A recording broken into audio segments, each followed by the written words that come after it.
जीवन का सारा व्यवहार माया में बरता जाता है।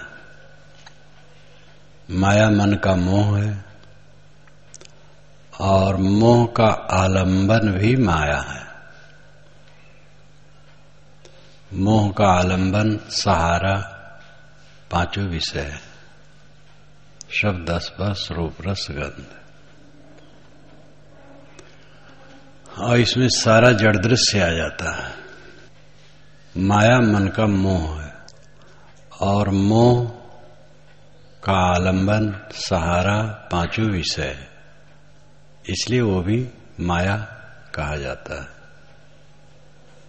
प्राणी पदार्थों का विस्तार माया है। प्राणी पदार्थ कह देने से पांचों विषय आ जाते हैं। माया में ही पूरी जागृत अवस्था में बर्ताव करना पड़ता है और उसमें ममता होने लगती है। वो ममता महाभ्रम है।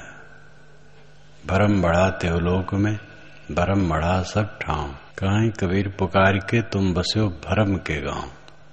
सब जगह भरम का मंडान है, सजावट है। तुम भरम के गांव में बसे हुए हो, सब जगह भ्रम का विस्तार है। तो सब जगह क्या वो मन में है, वही मन में जो भ्रम है वही सब जगह विस्तार करता है। अर्थात जहां जहां देखता वहां वो भ्रम पैदा करता है। अहंता ममता का भ्रम, मेरा मानने का भ्रम। तुम बसे हो भरम के गांव, भरम के गांव में हम बसे हुए हैं। शरीर एक टोकरी कचड़ा है, विजाती है, दुखपूर्ण है, जड़ है, नश्वर है। इस दृष्टि से जब हम हट जाते हैं तब भ्रम हो जाता है कि अप्रिय है, अपना स्वरूप है, मैं ही हूं। और जब तथ्य रहता है विचार में तब भ्रम नहीं रहता है। उस तथ्य को एक रस रखना ये समझदारी है। ममता करने की यहां कोई वस्तु नहीं। एकाएक सबसे वियोग है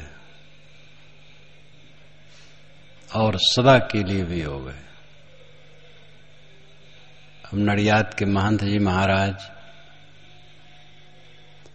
जो अभी थे महंत, उनका ऐश्वर्य था और उनका कुछ नहीं। उनकी लाश मिट्टी में सड़ रही, हड्डी भी कुछ दिन में सड़ जाएगी और सदा के लिए उनका कुछ नहीं। सदा के लिए वह उस आश्रम में अपना मानने के लिए नहीं आ सकते। ऐसा संसार है और ऐसे सबका है, छोटे बड़े कोई भी हो, सबका यही दशा है। तो अपना मानना कितना बड़ा भ्रम है और इसी भ्रम में पड़ करके जीव नाचता है, सुखी दुखी होता है। अनुकूलता और प्रतिकूलता में सुखी दुखी होता है और इसी को साध लेने पर सुख दुख से ऊपर उठ जाता है।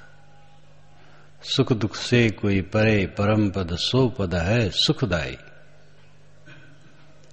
जो क्षणिक सुख दुख है उससे जो ऊपर की स्थित है वो एक रस सुखदाई है। दुख और सुख, दुख और सुख उसमें नहीं, केवल सुख है। जहां तक देह की यात्रा में दुख सुख है वो बने रहेंगे।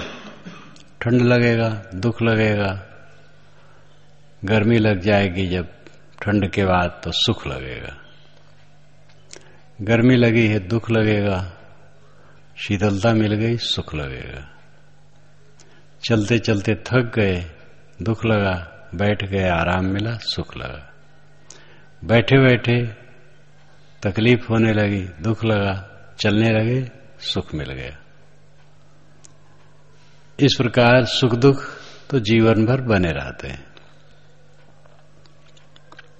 ये सुख दुख बांधते नहीं, और इसमें भी अविवेक हो तो थोड़े थोड़े में लोग खिन्न होते रहते हैं। विवेकी खिन्न नहीं होते। जैसे गर्मी में प्राय, ठंडी में तो कम, ठंडी में तो ओढ़ लिए, गर्मा गए, लेकिन गर्मी में उफ उफ लोग करते रहते हैं। अधिक ठंडी होती है तो उसमें भी होता है, और ज्यादा अपना मन उसमें डुबा देने से ये जो क्षणिक सुख दुख है, जीवन यात्रा के सुख दुख हैं, इनमें भी आदमी प्रभावित होने लगता है। विवेकवान इनमें प्रभावित नहीं होता है। जो हर शोक जनित सुख दुख है वो बांधने वाले हैं, विवेकवान उनमें भी प्रभावित नहीं होते हैं। कहीं प्रभावित न होना अनाकृष्ट जीवन ही तो ऊंचा जीवन है। यही जीवन की विशेषता, अनाकृष्ट जीवन, अनाकृष्ट, आकर्षण रहित जीवन। जिनके मन में किसी प्राणी पदार्थ के लिए खिंचाव न हो, उसी का जीवन ऊंचा है, भ्रम रहित है, और हृदय में ममता न हो। व्यवहार की ममता हल्की हल्की तो करनी ही पड़ेगी, और वहां से हम खागा से चले तो आश्रम में आए, और किसी दूसरे के घर पर नहीं रुके। दूसरे के घर पर गाड़ी खड़ी कर दे तो वो भी अचंभे में पड़ता, और हमें पचा न पाता, हम भी पच न पाते। तो व्यवहार के ढंग से होता है, और उसकी ममता कोई ममता नहीं, वो व्यवहार है। ममता कहें भी तो विवेक पूर्वक ममता है, दृढ़ ममता। श्री काशी साहेब ने निष्पक्ष सत्य ज्ञान दर्शन में कहा है, दृढ़ ममता उनकी खत्म हो जाती है। पारक सिद्धांत में शास्त्रीय ग्रंथ प्रथम श्री काशी साहेब का निष्पक्ष सत्य ज्ञान दर्शन आया, जो सभी विषयों को उन्होंने सुलझा के कहा। गृहस्थ को, विरक्त जो घूमने वाले हैं, जो आश्रमधारी हैं, आश्रमधारियों का क्या व्यवहार होना चाहिए, और विदेह मुक्ति, जीवन मुक्ति, सब बातें, सिद्धांत की बात, सृष्टि की बात, 100 से अधिक शास्त्रों का उदाहरण दे करके, देश विदेश के वैज्ञानिकों के उदाहरण देकर, और यहाँ की उदाहरण देकर, कबीर साहिब वाणी को उदाहरण दे करके, निष्पक्ष सत्य ज्ञान दर्शन पढ़ने योग्य है। निष्पक्ष सत्य ज्ञान दर्शन पारक सिद्धांत का प्रथम शास्त्रीय ग्रंथ है। उसके पहले के ग्रंथ सरल ढंग से सिद्धांत को प्रतिपादित करते हैं। बीजक तो इस सिद्धांत का वेद की जगह पर है, जिसमें सब कुछ है और पूरा है, लेकिन हर ग्रंथ का अपना अपना महत्व होता है। आगे टीका व्याख्या बनी,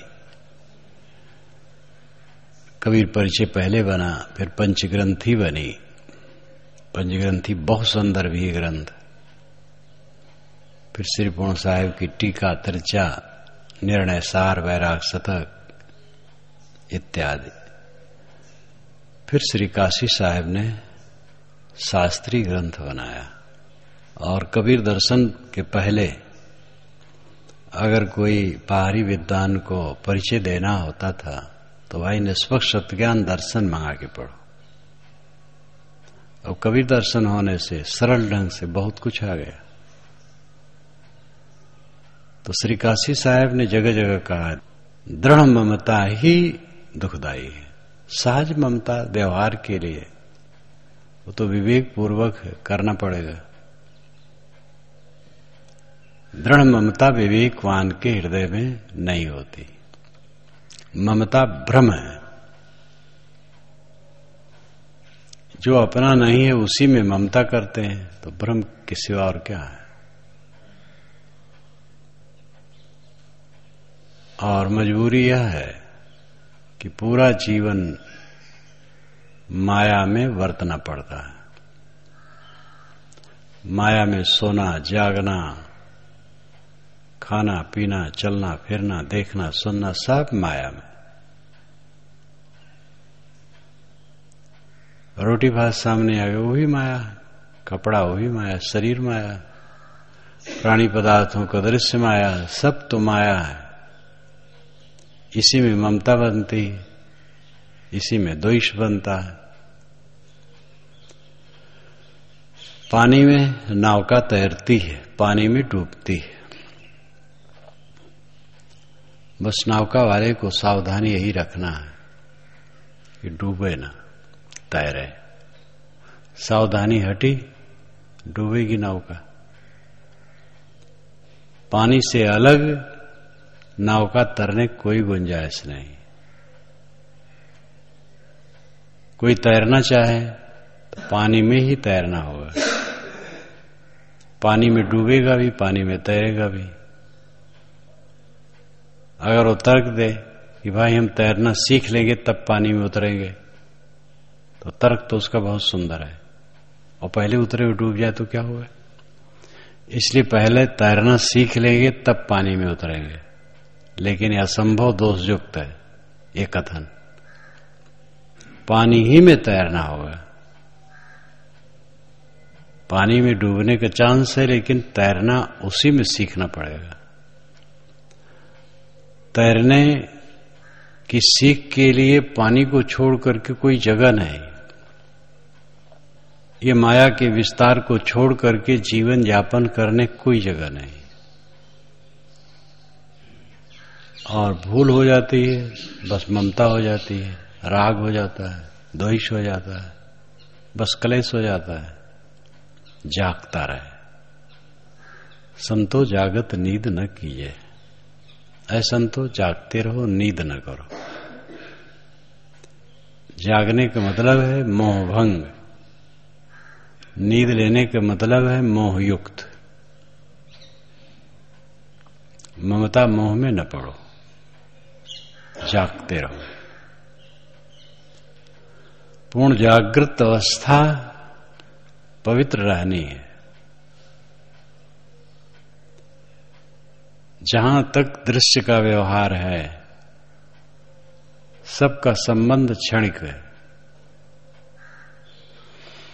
आया गया, मिला बिछुड़ा,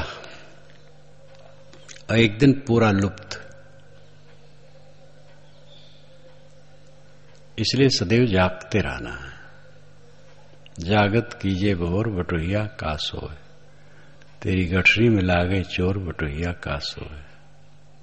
तेरे मन में चोर लगता है, सावधान।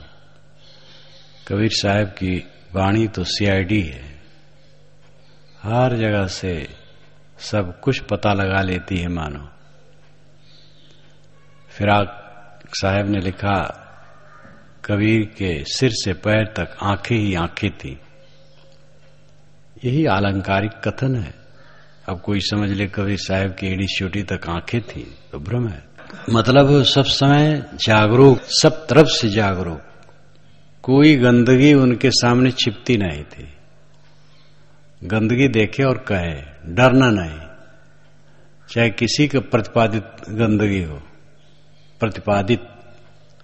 प्रतिपादन सिद्ध, प्रतिपादित सिद्ध किया हुआ, किसी द्वारा वो गंदगी अच्छाई के रूप में प्रतिपादित हो, कबीर साहब उसको टोक देते हैं, गलत है।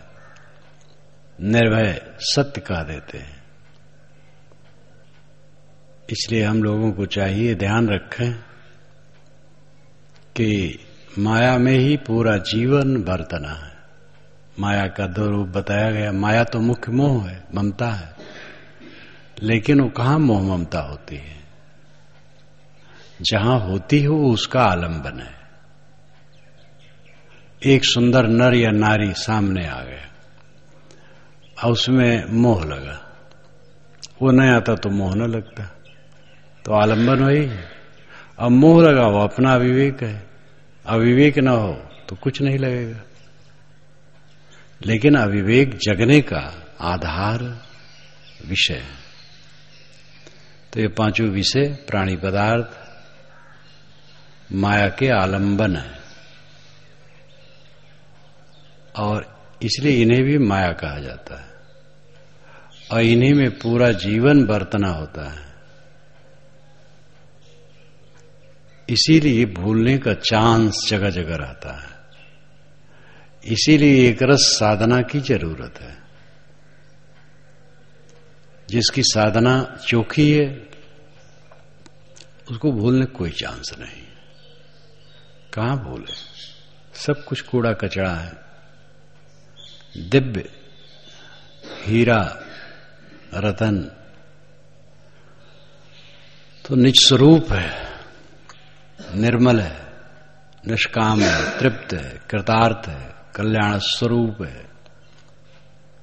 जो पवित्रता है, शुद्धि है, शांति है, तृप्ति है, आनंद है, वो तो मेरा अपना आपा ही है।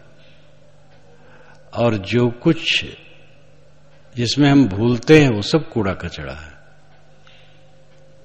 इस तथ्य को ठीक से समझकर इसकी रहनी में रहने वाला कभी भटकता नहीं।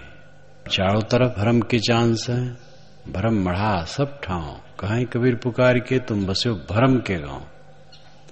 भ्रम में कहीं न पड़े, जागते रहें, यही साधक की साधना है।